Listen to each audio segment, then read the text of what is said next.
Managing, organizing, sorting, and delivering new orders to a fulfillment center or warehouse crew is a job unto itself, and it usually involves downloading a messy CSV or copying over order data into a spreadsheet like Google Sheets.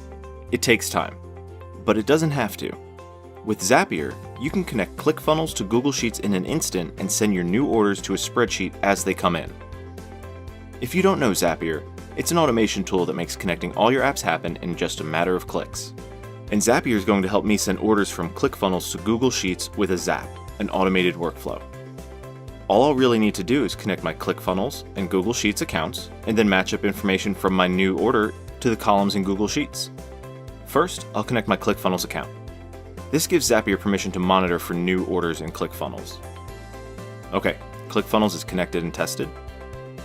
This down caret button means I can select a specific funnel and step that I want Zapier to monitor for new purchases. It's not required that I select a specific funnel, which means Zapier will monitor all funnels and steps if I don't pick anything. I'm going to skip grabbing samples since I don't have any recent orders.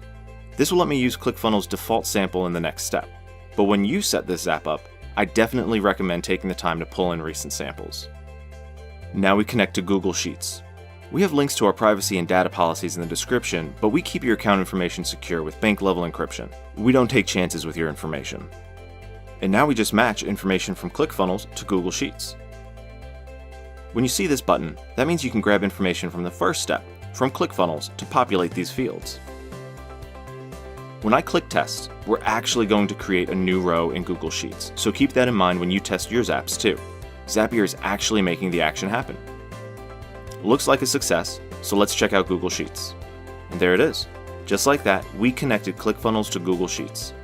Now, every time I get a new order, this Zap will run and send the order to Google Sheets, building an easy-to-read orders database. To set this Zap up, I used a Zap template. They make it faster to create a workflow and come with the apps and actions all ready to go. If you clicked on Make a Zap or your editor looks a little different, don't worry. The principles are all the same. For more information on Zapier and this Zap template, check out the description. We hope this helps you be more productive.